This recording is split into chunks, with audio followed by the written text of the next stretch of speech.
പിതാവിൻ്റെയും പുത്രൻ്റെയും പരിശുദ്ധാത്മാവിൻ്റെയും നാമത്തിൽ ആമേൻ. എൻ്റെ പ്രിയപ്പെട്ടവരെ, ഇന്ന് ജനുവരി മാസം 16 തീയതി വ്യാഴാഴ്ചയാണ്. എല്ലാവർക്കും കർത്താവിൻ്റെ നാമത്തിൽ സുപ്രഭാതം.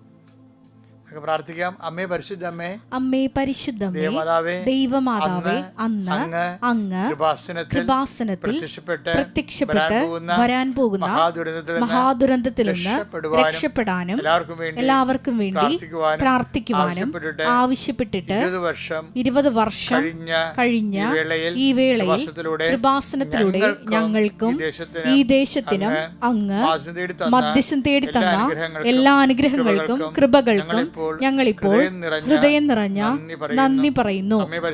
അമ്മേ പരിശുദ്ധമേ, ജപമാല മാതാവേ, സകല കൃപാസനം പ്രാർത്ഥനകളോടും ചേർത്ത് ഞങ്ങളിപ്പോൾ പ്രാർത്ഥിക്കുന്ന ഈ കുടുംബത്തിന്റെ പ്രത്യേക നിയോഗം. ഇന്നത്തെ ആവശ്യം പറ മക്കളെ. ജനുവരി 16 വ്യാഴാഴ്ചത്തെ ആവശ്യങ്ങളാണ് പറയേണ്ടത്.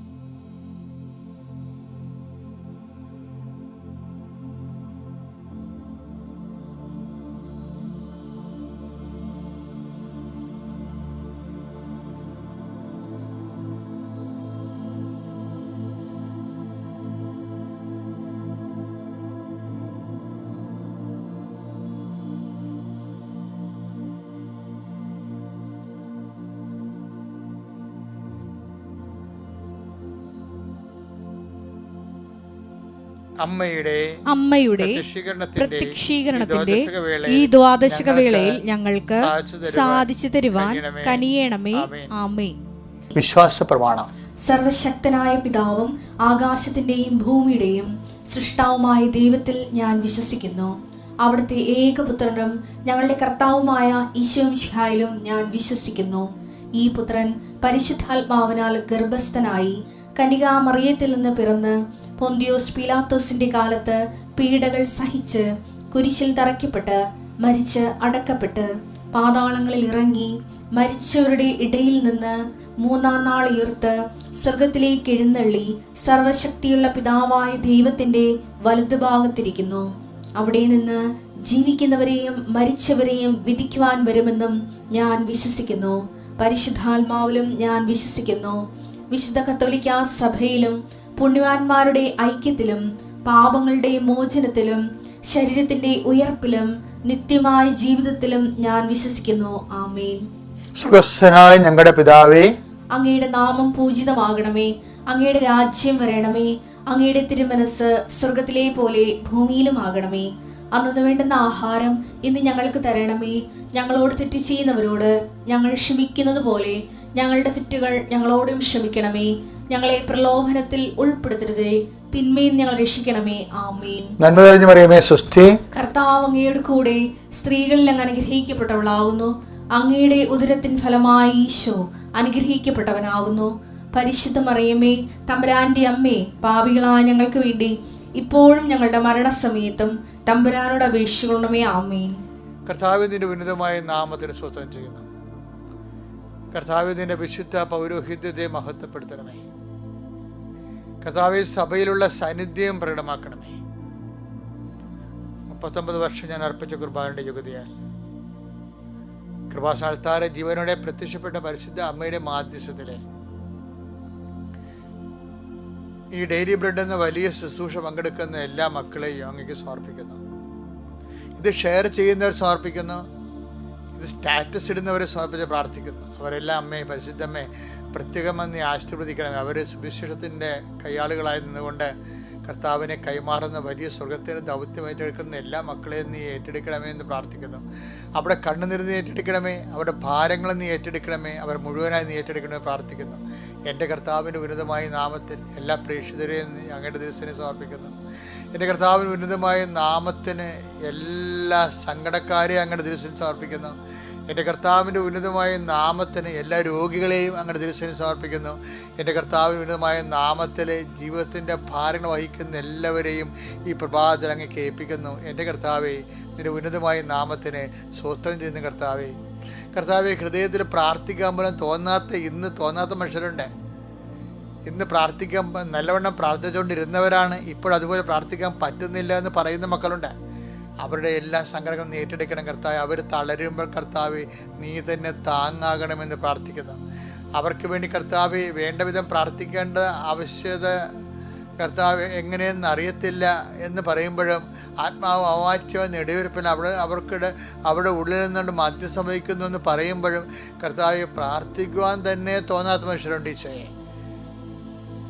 അങ്ങനെയുള്ളവർക്ക് കർത്താവ് നിന്റെ പരിശുദ്ധാത്മാവ് അവർക്ക് വേണ്ടി മാധ്യസ്ഥമായിരിക്കണം പ്രാർത്ഥിക്കുന്നു. അമ്മേ, പരിശുദ്ധമ്മേ, പ്രാർത്ഥനയിലും ആധ്യാത്മികം തളർന്ന് വീഴുന്നവരെ, ജീവിതത്തിൻ്റെ പ്രാരാബ്ദങ്ങളും ഭാരങ്ങളും ക്ലേശങ്ങളും രോഗങ്ങളും സാമ്പത്തിക ബുദ്ധിമുട്ടുകളും കാലം മനസ്സിടിഞ്ഞു പോയവർ, നാക്ക് തളർന്നു പോയവർ, പ്രാർത്ഥന തളർന്നു പോയവർ, അവരെല്ലാം താങ്ങി കോരിയെടുക്കണമേ അമ്മേ.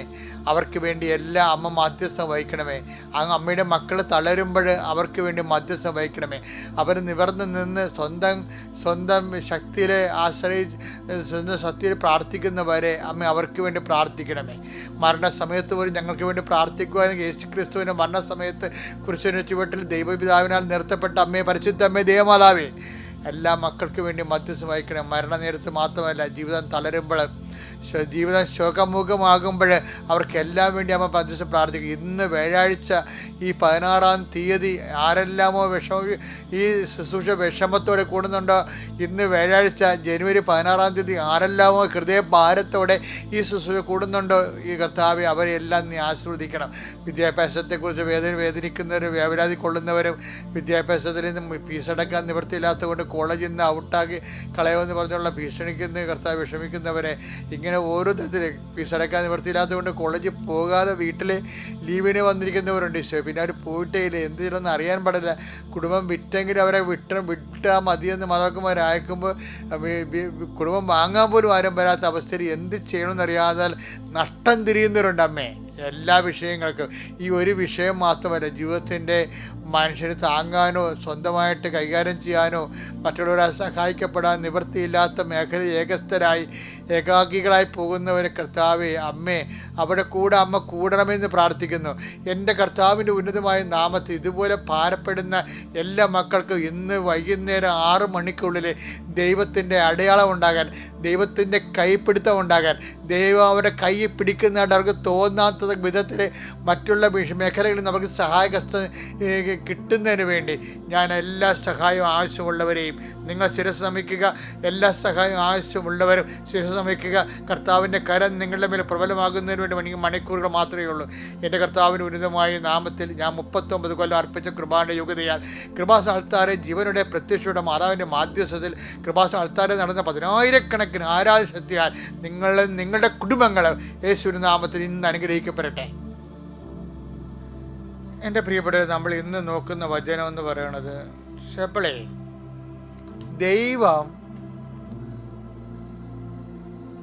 നമ്മൾ ദൈവത്തോട് ചില കാര്യങ്ങൾ ആവശ്യപ്പെടും. അത് ന്യായമാണെങ്കിൽ ദൈവം അപ്പം തന്നെ ചെയ്യും എന്നാണ് സുവിശേഷം പറയണത്. അത് ന്യായമല്ല, അതിനേക്കാൾ പോർട്ട്ഫോളിയോ പ്രാധാന്യപ്പെട്ട കാര്യം ദൈവത്തിന് ഉണ്ടെങ്കിൽ ദൈവം ആ വഴിക്ക് പോകും. അതും സുവിശേഷം പറയുന്നുണ്ട്. അപ്പം നിങ്ങളോർക്കും ഈ അച്ഛൻ ഇത് എവിടെ നിന്നാണ് ഇതൊക്കെ വായിച്ചെടുക്കണതെന്ന്. അങ്ങനെയല്ല, എവിടെ നിന്നാണ് അച്ഛൻ ഇതൊക്കെ ഉദ്ധരിക്കണതെന്ന് ഞാൻ ഒരു കാര്യം നിങ്ങൾ പറയാം. നമുക്ക് വേണമെങ്കിലേ ഇപ്പോഴേ രാവിലെ മത്തായിയുടെ സുവിശേഷം 8:2 മുതൽ അങ്ങനെ വായിച്ചേ. മത്തായി 8:2. അപ്പോൾ ഒരു കുഷ്ഠരോഗി അടുത്ത് വന്ന് താണു വണങ്ങി പറഞ്ഞു, കർത്താവേ, അങ്ങേക്ക് മനസ്സുണ്ടെങ്കിൽ എന്നെ ശുദ്ധനാക്കാൻ കഴിയും. ക്ലിയർ അല്ലേ? ആ പ്രാർത്ഥന ക്ലിയർ അല്ലേ? ഈശോ ആ പ്രാർത്ഥനയ്ക്ക് അവൻ്റെ ഭാഷയെ തന്നെ ഉത്തരം കൊടുക്കണ്ടല്ലേ? അതാണ് ഈശോ. നമ്മളുടെ പ്രാർത്ഥന, നമ്മുടെ വികാരമാണല്ലോ നമ്മുടെ ഭാഷ. അപ്പോൾ നമ്മുടെ വികാരത്തിന് അയാളുടെ ഒരു വികാരം എന്താണ്? അയാളുടെ ഈ കുട്ടികളുടെ വികാരം എന്താണ്? അയാളുടെ ജീവിതത്തിൽ ആർക്കും മനസ്സില്ല. അതാണ് പ്രശ്നം. അയാളുടെ ഭാര്യയ്ക്ക് പോലും മനസ്സില്ല അയാളെ സഹായിക്കാൻ. ഇയാളെ കാണുമ്പോൾ തന്നെ അവർ 4 കാലം വീണ് ഓടും. അയാളുടെ മക്കൾക്ക് മനസ്സില്ല അയാളെ സഹായിക്കാൻ. മനസ്സുള്ള ഒരു മനുഷ്യന് അയാളുടെ ജീവിതത്തിൽ കണ്ടിട്ടില്ല. ആ വേദനയോടെ വന്ന് പറയണം, നീയും അതുപോലെയാണോ ദൈവമേ? പക്ഷേ നീയും അതുപോലെ അല്ലെന്ന് എനിക്കറിയാം. എൻ്റെ ജീവിതത്തിൽ ഞാൻ എൻ്റെ കാര്യത്തിൽ മനസ്സില്ലാത്ത ആൾക്കാരെ കണ്ടിരിക്കണത്. പക്ഷെ നിന്നെക്കുറിച്ച് കേട്ടപ്പോൾ നീ ആരുടെ കാര്യത്തിന് മനസ്സുള്ള ആളാണെന്നാണ് എനിക്ക് മനസ്സിലായത്. അതുകൊണ്ട് ഞാൻ നിന്നോട് പറയുകയാണ്, അങ്ങക്ക് മനസ്സുണ്ടെങ്കിൽ എന്നെ ശുദ്ധനാക്കാൻ നിനക്ക് കഴിയും. അപ്പോൾ ഈശോ ചെയ്യേണ്ട പരിപാടിയില്ല, ആ മനുഷ്യൻ്റെ വികാരം അതുപോലെ തന്നെ കടമെടുത്തിട്ട് അതിൻ്റെ ഭാഷയിൽ അവനോട് അവൻ്റെ വികാരത്തിൻ്റെ ലെവലിൽ അങ്ങോട്ട് പ്രതികരിക്കുകയാണ്. അവൻ പറയുകയാണ്, എനിക്ക് മനസ്സുണ്ട്. നിൻ്റെ ഭാര്യയ്ക്ക് മക്കൾക്ക് മനസ്സുണ്ടാകത്തില്ല, നിൻ്റെ ബന്ധുക്കൾക്ക് മനസ്സുണ്ടാകത്തില്ല, നിൻ്റെ അയൽവാസികൾക്ക് മനസ്സുണ്ടാകത്തില്ല, പക്ഷേ എനിക്ക് മനസ്സുണ്ട്, എനിക്ക് മനസ്സുണ്ട്, നീ ശുദ്ധിയുള്ളവനാവുക. എന്തൊരു സംഭവമാണ് ഈ വചനം. അപ്പം തന്നെ ആ മനുഷ്യൻ ശുദ്ധനായി. അപ്പം കർത്താവ് പറഞ്ഞു, ഈ കാര്യം നീ തൽക്കാലം ആരോടും പറയണ്ടെന്ന് പറഞ്ഞു. പക്ഷേ കർത്താവിനോട് അവൻ പറഞ്ഞത് കർത്താവ് കേട്ടു, പക്ഷെ അവനോട് കർത്താവ് പറഞ്ഞത് അവൻ കേട്ടില്ല. അത് നമ്മുടെ വേറെ ഒരു വേർഷനാണ് ഇവൻ. വെച്ചാൽ നമ്മൾ പറഞ്ഞാൽ ദൈവം കേൾക്കണം, ദൈവം പറഞ്ഞൊന്നും നമ്മളെ കേൾക്കത്തില്ല. അതിൻ്റെ ഉടമ്പടി കുറേ ആൾക്കാർ പിഴച്ചു പോയത്. പക്ഷെ ഒത്തിരി പേര് ഒരു 2% പിഴച്ചാലുമേ 98% ഇന്ന് കൃപാസനത്തിൽ ഒരു സാക്ഷ്യം പറഞ്ഞു. ഈ കൃപാസനം ഇല്ലെങ്കിൽ എത്രയോ പേര് ഇതിനകം ഈ ലോകം വിട്ടു പോകേണ്ടായിരുന്നു. അവർക്ക് അനുഭവങ്ങൾ പറയണതാണ്, മരിച്ചു പോകണമായിരുന്നെന്ന് ജീവിത പ്രശ്നം കാരണം. അങ്ങനെ ഇപ്പോൾ ആൾക്കാർക്ക് സാക്ഷ്യം പറയണത് എന്തും ആവട്ടെ, അതെല്ലാം കർത്താവിന് മനസ്സുണ്ടായിട്ട്, കർത്താവ് ആ 98% പേരിൽ കർത്താവിന് മനസ്സുണ്ടായിട്ട് അമ്മമാതാവിൻ്റെ മധ്യസ്ഥയിൽ അവരെ നിലനിർത്തി കൊടുത്തതാണ്. ഇനിയും ദൈവം നിലനിർത്തട്ടെ എന്ന് പ്രാർത്ഥിക്കുന്നു. അതല്ല പ്രശ്നം. ഇവിടുത്തെ പ്രശ്നം വേറെയാണ്. ഇവിടുത്തെ പ്രശ്നം എന്ന് പറയണത്, ഈ മനുഷ്യനോട് പറഞ്ഞു, നീ ഇത് ആരോടും പറയരുത്. കാര്യം ഇതാ, എൻ്റെ പ്രാർത്ഥനാ ജീവിതം അവതാളത്തിലാകുമ്പോൾ എനിക്കിപ്പോൾ പ്രാർത്ഥിക്കേണ്ട ഒരു സമയമാണ്. അപ്പോൾ ഈ ആൾക്കാരെല്ലാം ഇതൊക്കെ കേട്ട് അറിഞ്ഞ് വന്നാൽ പിന്നെ നിക്കക്കള്ളിയില്ല. കാര്യം കർത്താവിൻ്റെ പ്രൈവറ്റ് പ്രെയർ ടൈമിന് കോംപ്രമൈസ് ചെയ്യത്തില്ലായിരുന്നു. ഈശോയ്ക്ക് ഏറ്റവും വലിയ എപ്പോഴും പിതാവുമായിട്ടുള്ള ടൈം ഉണ്ടല്ലോ, അത് ആൾക്കാരെ കട്ടുകൊണ്ട് പോകാൻ പിതാവ് ഇപ്പോൾ തന്നെ അറിയണമെങ്കിൽ നേരത്തെ ഇതുപോലെ ഈശോനെ തിരക്കി കുറേ ആൾക്കാർ വന്നായിരുന്നു നമ്മൾ വായിച്ചത്. പക്ഷെ അപ്പോൾ ഈശോ പറഞ്ഞ് അതിന് വഴിപ്പെട്ടില്ല. അപ്പോൾ ഈശോക്ക് മനസ്സിലായിരുന്നു. നമ്മൾ വായിച്ചത് ലൂക്കാ 4:43. പ്രഭാതമായപ്പോൾ അവൻ ഒരു വിജന സ്ഥലത്തേക്ക് പോയി. ജനക്കൂട്ടം അവനെ അന്വേഷിച്ചു ചെന്നു. തങ്ങളെ വിട്ടുപോകരുതെന്ന് അവർ അവനെ നിർബന്ധിച്ചു. എന്നാൽ അവൻ പറഞ്ഞു, മറ്റു പട്ടണങ്ങളിലും. ഇവിടെ മനസ്സില്ല, ഈ ജനക്കൂട്ടത്തെ കാണാൻ ആവശ്യമൊക്കെ മനസ്സില്ല. എന്താ അവനെ പറയാനുള്ള കാര്യം എന്താണ്? മറ്റു പട്ടണങ്ങളിലും ഞാൻ ദൈവരാജ്യത്തിന്റെ സുവിശേഷം പ്രസംഗിക്കേണ്ടിയിരിക്കുന്നു. അതിനു വേണ്ടിയാണ് ഞാൻ അയക്കപ്പെട്ടിരിക്കുന്നത്. അപ്പൊ സ്നേഹപൂർവ്വം അവരെ ഡിപ്പാർട്ട് ചെയ്യേണ്ടി. പക്ഷെ ഈ കുഷ്ഠരോഗിയെ ഡിപ്പാർട്ട് ചെയ്തില്ല. എന്താ കാര്യം വെച്ച് കഴിഞ്ഞാല്, അടയാളങ്ങൾ മാത്രം, അത്ഭുതങ്ങൾ മാത്രം, അതിശയങ്ങൾ മാത്രം കാണാൻ യേശുവിൻ്റെ കൂടെ ജനങ്ങൾ കൂടിയാൽ പതുക്കെ ഈശോ നമ്മളെ സ്കൂട്ടാക്കും, അല്ലേ? പരക്കെ ഈശോ നമ്മളെ ഡിപ്പാർട്ട് ചെയ്തു പോകും. എന്താണ് സുവിശേഷം സ്വീകരിക്കാതിരിക്കുന്നത്? മറ്റുമായി ഇവരെ അത്ഭുതം മാത്രം സ്വീകരിക്കാതിരിക്കുകയല്ലേ. ആ കുഷ്ഠരോഗിയാണെങ്കിലും അയാളോട് പറഞ്ഞു, നീ ഇതാരോടും പറയണ്ടെന്ന് പറഞ്ഞെങ്കിലും എല്ലാ സ്ഥലത്തും പോയി അയാൾ പറഞ്ഞത് കാരണം ജനങ്ങളെല്ലാം വന്നു. അത് കാരണം ഈശോയ്ക്ക് പരസ്യമായിട്ട് സഞ്ചരിക്കാൻ കഴിയാത്തൊരവസ്ഥ ഉണ്ടായി അവിടെ. കർത്താവിൻ്റെ പ്രാർത്ഥനാ ജീവിതവും ശുശ്രൂഷയും എല്ലാം അവതാളത്തിലായി. അപ്പം അതുകൊണ്ട് എനിക്ക് നിങ്ങളോട് പറയാനുള്ളത്, നമ്മളുടെ ഇപ്പം എന്ത് വിഷയമുണ്ടെങ്കിലും നമ്മൾക്ക് ദൈവമായിട്ടുള്ള ആ ബന്ധത്തിൻ്റെ അടിസ്ഥാനത്തിലുള്ള പ്രാർത്ഥനാ ജീവിതം ഒരിക്കലും ഒത്തുതീർപ്പിന് വിധേയമാക്കരുത്. ഇന്ന് അക്രൈസ്തവർ പോലും 12-16 ജപമാലയൊക്കെയാണ് ഒരു ദിവസം ചെല്ലണത്. രാത്രി 2 മണിക്ക് ഇരുന്നവരെ വചനം വായിക്കുന്നവരുണ്ടെന്നാണ് അവർ ചിലരൊക്കെ പറയണത്.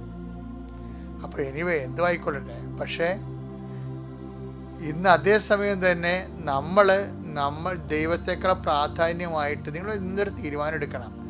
ഇന്നത്തെ ദിവസം ദൈവത്തെക്കാൾ പ്രാധാന്യമുള്ള ഒരു വിഷയത്തിൽ ഞാൻ ഇടപെടത്തില്ല. എന്ത് വിഷയത്തിലേക്ക് ഞാൻ പോയാലും അവസാനം ഞാൻ ദൈവത്തിലേക്ക് തിരിച്ചു വരും. നന്ദി പറയാൻ വേണ്ടി തിരിച്ചു വരും, അല്ലെങ്കിൽ സമർപ്പിക്കാൻ വേണ്ടി തിരിച്ചു വരും, അല്ലെങ്കിൽ അപേക്ഷിക്കാൻ വേണ്ടി തിരിച്ചു വരും, അല്ലെങ്കിൽ നമ്മുടെ സ്നേഹത്തിൻ്റെ സാന്നിധ്യത്തിൻ്റെ അനുസ്മരണയ്ക്ക് വേണ്ടി തിരിച്ചു വരും. എവിടെ പോയാലും കർത്താവെ, ഞാൻ നിന്നിലേക്ക് തിരിച്ചു വരാൻ ഇന്നത്തെ ദിവസം എന്നെ നീ പ്രത്യേകം പരിശീലിപ്പിക്കണമേ. കർത്താവെ, ഞാൻ പറഞ്ഞേക്ക നീ കേൾക്കണേക്കാൾ ഉപരി അതുപോലെ തന്നെ നീ പറയണതും ഞാനും കേൾക്കാൻ, അങ്ങനെ ആത്മബന്ധത്തിൻ്റെ ആഴങ്ങളിലേക്ക് ഒരു അഭിഷേകം ലഭിച്ചു പോകാൻ എന്നെ സഹായിക്കണമേ. എല്ലാവരെയും കർത്താവ് അനുഗ്രഹിക്കട്ടെ. കർത്താവെ, ഈ വചനം കേട്ട് എല്ലാവരും ഇന്ന് എവിടെയെല്ലാം മേഖലയിലും മനസ്സുകൊണ്ട് യാത്ര ചെയ്തു പോയാലും തിരിച്ച് നിന്നിൽ തന്നെ തിരിച്ചു വരാനും നന്ദിയായിട്ടും സമർപ്പണമായിട്ടും സ്നേഹമായിട്ടും ഒക്കെ നിന്നോട് വന്ന് ഞങ്ങളുടെ വികാരത്തിൻ്റെ ഭാഷയിൽ സമർപ്പിച്ചുകൊണ്ട് കർത്താവെ, നിൻ്റെ കൂടെ അങ്ങ് മനസ്സുകൊണ്ടായിരിക്കാൻ എല്ലാ മക്കളെയും ആശീർവദിക്കുകയും അനുഗ്രഹിക്കുകയും ചെയ്യണമേ. കർത്താവിൻ്റെ കൃപ നിങ്ങളുടെ മേൽ ആവശ്യിക്കട്ടെ. നിത്യം പിതാവും പുത്രനും പരിശുദ്ധാത്മാവും സർവ്വശക്തനും നീക്കും. ആമേൻ. അത്യപൂർവ ദൈവാനുഭവങ്ങൾ ഇനി നിങ്ങൾക്കും സ്വന്തം. ഈ യൂട്യൂബ് ചാനൽ ഇതുവരെ സബ്സ്ക്രൈബ് ചെയ്തിട്ടില്ലെങ്കിൽ ഇപ്പോൾ തന്നെ സബ്സ്ക്രൈബ് ചെയ്യുക. ഈ വീഡിയോ ഇപ്പോൾ തന്നെ നിങ്ങളുടെ സുഹൃത്തുക്കൾക്ക് ഷെയർ ചെയ്തുകൊണ്ട് കർത്താവിന്റെ പ്രേക്ഷിതരാകുക.